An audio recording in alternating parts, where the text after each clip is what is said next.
علی بھائی اگلا سوال ہے، ہم نے بچپن سے ایک واقعہ سن رکھا ہے کہ حضرت آدم علیہ السلام کے دو بیٹے تھے، قابیل علیہ السلام اور حابیل علیہ السلام۔ ان دونوں بیٹوں کا کسی بات پر اختلاف ہوا تو قابیل نے حابیل کا قتل کر دیا اور وہ انسانیت کی تاریخ میں پہلا قتل تھا۔ مہربانی فرما کر اس قتل کی وجوہات اور تفصیلات بیان فرما دیں، شکریہ۔ دیکھیں جی، یہ لوگوں کے لیے بڑا انٹرسٹنگ واقعہ ہے، اور یہ وہ واقعہ ہے جو کہ کامن ہے بنی اسرائیل اور مسلمانوں کے درمیان، قابیل اور حابیل کا واقعہ۔ قابیل اور حابیل کا نام تو قرآن و سنت میں نہیں ملتا، ہمارے پرانے مفسرین نے استعمال کیا ہے۔ قرآن میں تو آیا کہ آدم کے دو بیٹے، اسی طریقے سے احادیث میں بھی بخاری مسلم میں ہی آیا کہ آدم کے دو بیٹے۔ البتہ اگر آپ موجودہ جو دور میں کتاب مقدس اٹھائیں، جس کے اندر تورات بھی ہے، انجیل بھی ہے، نیو ٹیسٹمنٹ بھی، اولڈ ٹیسٹمنٹ بھی، اور کئی انبیاء کے صاحب بھی ظاہر ٹیمپرڈ فارم کے اندر، تو اس میں جو پہلا چیپٹر ہے نا آپ کو اولڈ ٹیسٹمنٹ میں، جس کو یہود و نصارہ دونوں مانتے ہیں، پیدائش کا چیپٹر، تو اس میں آپ کو شروع میں یہ قابیل اور حابیل کا واقعہ مل جائے گا کہ حضرت آدم علیہ السلام کے دو بیٹے تھے اور اس طریقے سے ایک بیٹے نے دوسرے کا قتل کر دیا۔ باقی جو اس کی ریزن بیان کی جاتی ہے وہ قتل کیوں ہوا، وہ ریزن تورات میں بھی اس طریقے سے نہیں ملتی جو پبلک کے اندر مشہور ہے۔ جو پبلک میں مشہور ہے اسرائیلی روایتوں کی وجہ سے وہ میں آپ کو بتا دیتا ہوں، نہ وہ مسلمانوں کے ہاں کو روایت ملتی ہے، نہ تورات کے اندر ہے۔ ہو سکتا ہے اسرائیلی روایتیں ہوں، تورات میں بھی اس طریقے سے واقعہ نہیں آیا، جنرل واقعہ آیا جو قرآن میں آیا اسی طریقے سے جنرل واقعہ۔ تورات میں ذرا زیادہ ڈیٹیل آئی ہے۔ مشہور یہی کیا ہوا انہوں نے کہ جی وہ حضرت آدم علیہ السلام کا ایک گھر، ان کے گھر جوڑا صبح کے وقت پیدا ہوتا تھا، لڑکی اور لڑکا، اور ایک شام کے وقت۔ تو جو صبح والا لڑکا ہوتا تھا اس کا نکاح شام والی لڑکی کے ساتھ کروایا جاتا تھا، اور شام والا جو لڑکا ہے اس کا نکاح صبح والی لڑکی کے ساتھ کروایا جاتا تھا، شروع میں جب انسانی نسل کو اللہ نے چلانا تھا۔ بعد میں تو محرم رشتے آ گئے۔ تو وہ کہتے ہیں کہ جی قابیل کے ساتھ جو لڑکی پیدا ہوئی تھی وہ خوبصورت تھی، اور جو حابیل کے ساتھ پیدا ہوئی تھی وہ اتنی خوبصورت نہیں تھی۔ تو جب رشتے کی باری آئی تو قابیل نے کہا نہیں، میں تو اس کے ساتھ ہی نکاح کروں گا، اور اللہ کے حکم کو توڑنے کی کوشش، یعنی اسرائیلی روایت میں آپ کو بیان کر رہا ہوں۔ اس کے اوپر پھر ان کے درمیان ٹھن گئی، اور اس کے بعد جو کچھ ہے نا وہ قرآن میں بھی ہے، تورات کے اندر بھی ہے، کہ دونوں نے اللہ کے حضور اپنی نظر پیش کی۔ یہ آپ کو پورا واقعہ جو ہے نا سورۃ المائدہ کے اندر آیت نمبر 27 سے لے کر 32 تک مل جائے گا، وہ پڑھ لیجیے گا، سورۃ المائدہ آیت نمبر 27 سے لے کر 32 تک۔ تو تورات میں یہ ملتا ہے کہ جو قابیل تھے وہ کھیتی باڑی کرتے تھے زمین میں، اور حابیل جو ہے وہ بھیڑ بکریاں چرایا کرتے تھے۔ تو دونوں نے کہا ٹھیک ہے ہم اللہ کے حضور قربانی پیش کریں گے، جس کی قربانی قبول ہو گئی نا اس کا موقف صحیح ہوگا۔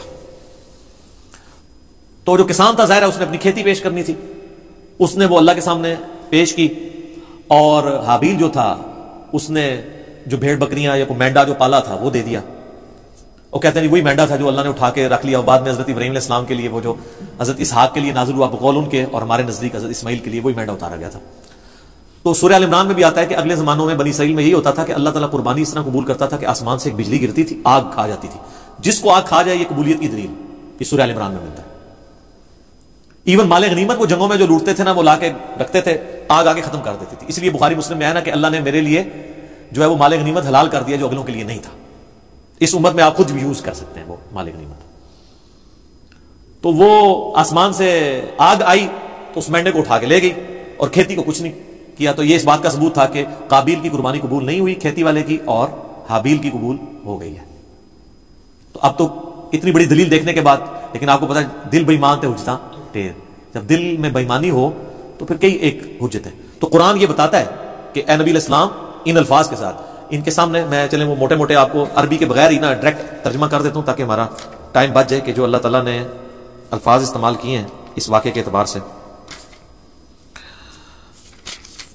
ہاں جی، اعوذ باللہ من الشیطان الرجیم، بسم اللہ الرحمن الرحیم۔ وَاتْلُ عَلَيْهِمْ نَبَأَ ابْنَيْ آدَمَ بِالْحَقِّ، اے نبی علیہ السلام ان سے بیان کرو آدم کے دو بیٹوں کا واقعہ حق کے ساتھ۔ آگے میں اس کا صرف ترجمہ پیش کرتا ہوں۔ جب دونوں نے قربانی پیش کی اللہ کے حضور، اللہ نے ایک کی قبول کر دی، دوسرے کو کی قبول نہیں کی، تو وہ غصے میں آ کے اس نے کہا میں تمہیں قتل کروں گا۔ تو اس نے کہا کہ اللہ تعالیٰ صرف پرہیزگاروں سے ہی قربانی قبول کرتا ہے، اور اگر تو نے مجھے قتل کرنے کے لیے ہاتھ بڑھایا تو میں اپنا ہاتھ تجھے قتل کرنے کے لیے نہیں بڑھاؤں گا، کیونکہ میں اللہ سے ڈرتا ہوں جو تمام جہانوں کا پالنے والا ہے۔ میں چاہتا ہوں کہ تو اپنے گناہ کا بوجھ بھی اٹھا، اور میرا بوجھ یعنی مجھے قتل کرنے کا بوجھ بھی تیرے اوپر پڑ جائے، اور تو دوستیوں میں سے ہو جائے، اور یہی ظالموں کی سزا ہے۔ یعنی تو ایسا ظالم ہے کہ تو نے اللہ کی بات نہیں مانی، تو میں تو چاہتا ہوں کہ تیرے ساتھ یہی ہو۔ تو اللہ تعالیٰ فرماتا ہے کہ اس کے نفس نے اسے ابھارا کہ اپنے بھائی کو قتل کر دے، پھر اس کے بعد وہ پھر خسارہ پانے والوں میں سے ہو گیا۔ پھر اس کو یہ پتہ نہیں چل رہا تھا کہ لاش کیسے سنبھالوں، کیونکہ اس کے پیچھے یہ انسانیت کا پہلا قتل تھا، بخاری مسلم میں حدیث ہے جب بھی کسی کو ظلمن قتل کیا جاتا ہے نا تو آدم کے اس بیٹے پہ بھی اس کا وبال پڑتا ہے، کیونکہ اس نے وہ بات شروع کی تھی. جو بدعت شروع کرے گا اس کے اوپر وبال ہوگا، اور اس کے اپنے وبال میں بھی کمی نہیں آئے گی جس نے یہ کام کیا. تو اللہ تعالیٰ نے کوے کو بھیجا، اس نے زمین کو ریدی تو اسے پتا چل گیا. اور وہ یعنی اسرائیلی روایتوں میں ملتا ہے کہ کوئی کوا تھا وہ مرا پڑا تھا، تو دوسرے کوے نے اس کے لیے زمین کھودی اور اس کو اس میں پھینک دیا. تو اس سے ان کو آئیڈیا آیا کہ میں اپنے بھائی کی لاش کو دفنا دوں. اس سے پہلے تو پریسیڈنٹ کوئی نہیں تھا. تو جو لوگ احادیث میں آئے ہوئے واقعات کا مذاق اڑاتے ہیں تو ہم ان سے کہتے ہیں قرآن میں تو آج تک ہم نے فزیکلی ایکسپیرینس میں تو کبھی کوے کو دوسرے کوے کو دفناتے ہوئے نہیں دیکھا.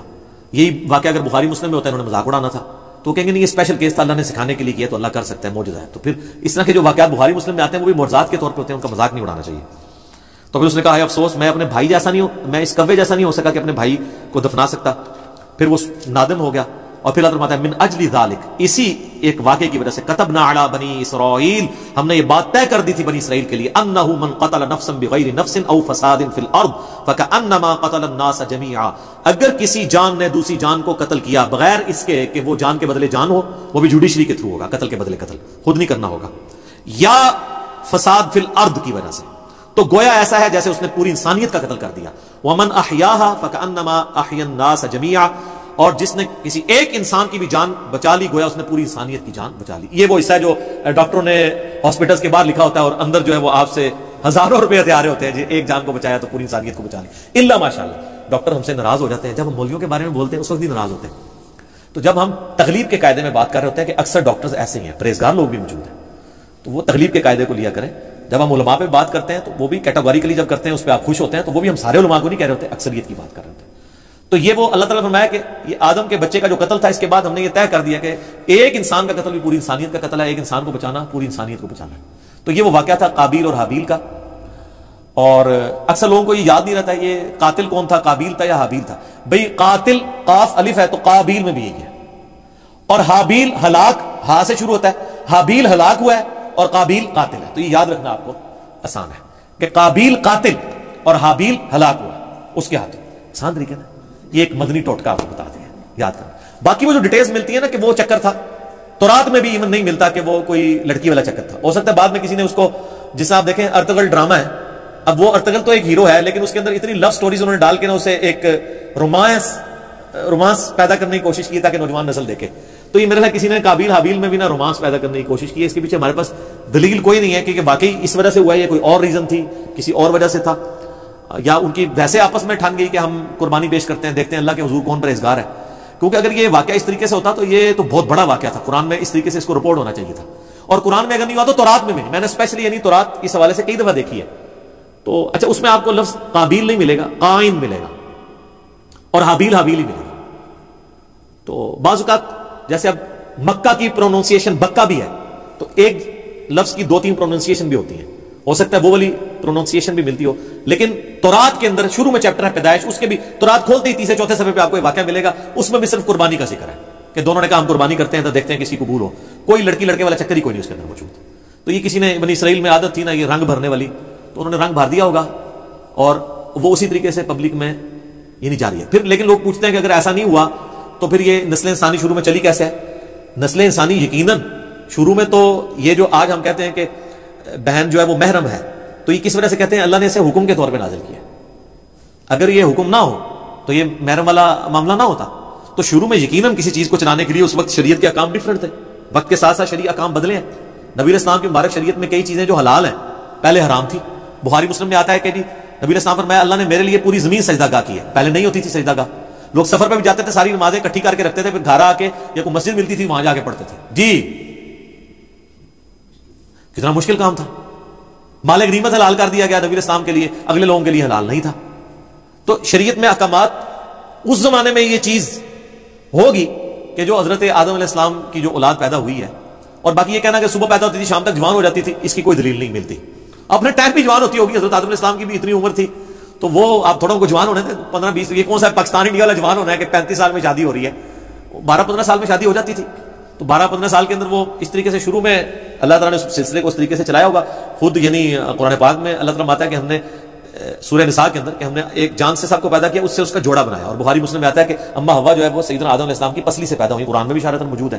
اور یہ سیم چیز جو ہے تورات میں بھی آپ کو پیدائش چیپٹر میں ملے گی کہ حضرت آدم سے ہوا نکلی ہے. تو یہ بھی تو ہوا ہے نا. ان میں سے نکلی ہیں تو وہ بیوی بھی بن گئی. تو ایک اسپیشل کیس تھا. یہ اکثر لوگ پوچھتے ہیں شروع جو کام کس طرح چلا سی وہ پائک میں بھی چلیا سی تسی دیکھو ہن کام کیوں چلانا ہے, اسے چل گیا. تو ظاہر شروع میں اسی طریقے سے عورتوں کو آپشن نظر نہیں آتا کہ چلا ہوگا, تو باقی وہ یہ کہ صبح ہوتی تھی شام کو تک جوان ہو جاتی تھی پھر کراس کروایا جاتا تھا. اس کی کوئی دلیل نہیں ملتی. ہاں اسرائیلی روایتیں یہ کہتی ہیں, اور ایون ابن کثیر نے بھی, ابن جریر طبری نے بھی, ہمارے اہل سنت کے جو بڑے ائمہ ہیں انہوں نے بھی یہ نقل کیا کہ, لیکن ساتھ انہوں نے بھی کہا کہ یہ ہماری اسیسمنٹ ہے, ہم اس کو وثوق سے نہیں کہہ سکتے کیونکہ نبی اسلام نے اس کی ڈیٹیلز بیان نہیں کی ہے یہ کیسے ہوا ہوگا. بہر الٹیمیٹلی یہ ایک بندے نے دوسرے کا قتل کر دیا, اس کے اگینسٹ اللہ نے یہ قانون نازل کر دیا کہ ایک انسان کا قتل پوری انسانیت کا قتل ہے, ایک مسلمان نہیں انسان, اور ایک انسان کی جان بچانا پوری انسانیت کی جان بچانا ہے. اصل میں یہ ہے میسج آدم کے 2 بچوں کے قتل میں, جو میسج ہے وہ یہ ہے کہ قتل نہ حق اللہ کو ناپسند ہے. بخاری اور مسلم دونوں میں حدیث ہے قیامت والے دن سب سے پہلے قتل کے مقدمے کا فیصلہ ہوگا. ابو داؤد ترمذی میں حدیث ہے, نبی اسلام نے فرمایا قیامت والے دن مقتول اپنے قاتل کو پیشانی کے بالوں سے گھسیٹتا ہوا اس حال میں کہ اس کی رگوں سے خون بہ رہا ہوگا, اللہ کے عرش کے پاس پہنچ جائے گا اور کہے گا اللہ مجھے انصاف دلا, اس نے مجھے دنیا میں قتل کیوں کیا تھا. اور سنن نسائی میں آگے اس صحابی کے الفاظ ہیں, اے حکمرانوں قتل پہ معاونت نہ کرو کسی کی, قتل نہ حق اتنی بڑی چیز ہے. اور قتل حق بھی جوڈیشری نے کرنا ہے, یہ نہیں کہ میرے باپ کا قاتل میرے سامنے آیا تو میں گولی مارتا ہوں, نہیں, جوڈیشری میں پروف ہوگا تو, نہیں ہوگا تو آخرت میں بدلہ ملے گا. آخرت کا تو بدلہ بہت بڑا ہے, وہ تو آپ سوچ بھی نہیں سکتے. سورہ نساء میں اگر کسی مومن کو کسی نے جان بوجھ کے قتل کیا تو اس کی سزا ہمیشہ کی جہنم ہے جناب, ہمیشہ کی جہنم. ابو داؤد میں حدیث ہے کہ اللہ تعالیٰ یا تو شرک معاف نہیں کرے گا یا کسی مومن کا قتل نہ حق معاف نہیں کرے گا. صحیح بخاری میں حدیث ہے کہ جنت کی خوشبو 40 سال سے سونگی جا سکتی ہے, لیکن جس نے کسی ذمہ کافر کو بھی قتل کیا, جو مسلمان حکومت میں ٹیکس دے کر رہ رہا تھا, ہے کافر تھا, اس کو نہ حق قتل کر دیا, تو وہ مسلمان بھی جنت کی خوشبو نہیں پائے گا حالانکہ 40 سال سے آ رہی ہوگی. جی اسی لیے قتل کے مقدمے کی پیروی کا بھی کہا گیا ہے. سورہ البقرہ میں وَلَكُمْ فِي الْقِصَاصِ حَيَاتٌ يَا أُولِي الْأَلْبَابِ, اے عقل مندو انسانیت کی زندگی چھپی ہے قصاص لینے میں. باقی جگہ کہا گیا معاف کر دو, قتل کے لیے کہا گیا معاف نہیں کرنا, دیت نہیں لینی, بلڈ منی نہیں لینی. آپشن ضرور ہے لیکن پریفریبل یہ ہے کہ قتل کے بدلے قتل ہو, کیونکہ انسانیت 2 چیزوں پہ کھڑی ہے, احترام جان اور احترام مال. اگر یہ نہیں ہوں گے فرق, جو مولا علی کا قول ہے کہ کوئی بھی معاشرہ بغیر دین کے تو قائم رہ سکتا ہے, بغیر انصاف کے نہیں رہ سکتا. اور انصاف کس لیے آپ کر رہے ہوتے ہیں؟ احترام جان اور احترام مال کے لیے. اور اسے کون سی چیز انشور کرتی ہے؟ جوڈیشری. جامع ترمذی میں موقوفاً روایت موجود ہے کہ اے کعبہ تیری خوشبو بڑی اچھی ہے, لیکن اللہ کے حضور ایک مؤمن کی حرمت کعبے سے بھی بڑھ گئی. جامع ترمذی میں حدیث ہے کوئی شخص پوری دنیا کو تباہ و برباد کر دے, اللہ کے نزدیک یہ چھوٹا گناہ ہے اور ایک مؤمن کا قتل اس سے بڑا گناہ ہے. جناب یہ بہت سینسٹیو ایشو ہے, اس لیے تو میں ایکسٹرا جوڈیشل کلنگ کے خلاف بھی بولتا ہوں. آپ نہ حب الوطنی کے نام پر نہ توہین مذہب کے نام کے اوپر قانون کو ہاتھ میں لے کے کسی کو قتل نہیں کر سکتے. نہ حق بندہ قتل ہو گیا تو آپ مارے گئے, یہ نہیں ہوگا کہ آپ کی اجتہادی غلطی شمار ہوگی. آپ ہر چیز کو جوڈیشری میں لے کر آئیں گے, اور جوڈیشری میں پروف نہیں ہوتا اور وہ واقعی قاتل تھا, اللہ جانے اس کا معاملہ جانے, آپ نہیں کر سکتے, ورنہ بے گناہ لوگوں کو بھی سزا ملنا شروع ہو جائے گی. لوگ اپنی ذاتی دشمنیاں نبھانے کے لیے بھی ماورائے عدالت قتل ایکسٹرا جوڈیشل کلنگ کرنی شروع کر دیں گے. تو یہ بہت سینسٹیو ایشو ہے قتل والا. تو یہ حضرت آدم علیہ السلام کے 2 بیٹوں کے قتل والا جو واقعہ تھا, اس سے لیسن یہ ملتا ہے. میں اپنی گفتگو کو اس حوالے سے کنکلوڈ کروں گا اسی حدیث پہ جو بخاری اور مسلم دونوں میں ہے کہ نبی الاسلام نے فرمایا دنیا میں جب بھی کسی انسان کو ظلماً قتل کیا جاتا ہے تو اس کا گناہ کا بوجھ آدم کے اس بیٹے کے اوپر بھی پڑتا ہے جس نے سب سے پہلے انسانیت میں قتل کیا تھا, اور اس پہ تو پڑتا ہی ہے. اور اس کو سپورٹنگ وہ بھی حدیث ہے صحیح مسلم کی کہ جس نے اسلام میں اچھا طریقہ جاری کیا, جتنے لوگ عمل کریں گے اس کا ثواب اسے ملے گا اور ان کے اپنے ثواب میں بھی کمی نہیں آئے گی. اور جس نے اسلام میں برا طریقہ جاری کیا, جتنے لوگ اس کے اوپر عمل کریں گے اس کا وبال بھی اس پہ ہوگا اور وہ عمل کرنے والوں کے وبال میں بھی کمی نہیں ہوگی. یہ اسلام میں اچھی بدعت اور بری بدعت نہیں ہے, طریقہ. جیسے یہ ہم ویڈیو بنا رہے ہیں, یہ طریقہ ہے. احادیث ریٹن فارم میں ائمہ لے کر آئے, یہ طریقہ ہے. الیکٹرانک کاؤنٹر, یہ طریقہ ہے. جہاز پہ اونٹ کی بجائے جہاز کے اوپر سفر کرنا حج کے لیے اونٹ کی بجائے, یہ طریقہ ہے. یہ سب طریقے ہیں, اس سے اصل دین نہیں بنتا. یہ نہیں ہوتا کہ جناب نیچے اس پنکھے کے اور اوپر اس قالین کے, منہ طرف اے سی شریف اور خانہ کعبہ شریف, اللہ اکبر. نہیں, یہ ساری چیزیں طریقے ہیں. دین وہی ہے, نمازیں وہی ہیں, طریقہ کار وہی ہے. باقی جو دین کو سپورٹیو طریقے ہیں نا, وہ جو بھی اسلام میں کرے گا اس کو ثواب ملے گا. تو یہ برا طریقہ اس نے جاری کیا تھا, قیامت تک قابیل کے اوپر اس کا وبال رہے گا. والعیاذ باللہ تعالی. اللہ تعالیٰ ہمیں اس گناہ سے محفوظ فرمائے. آمین ثم آمین.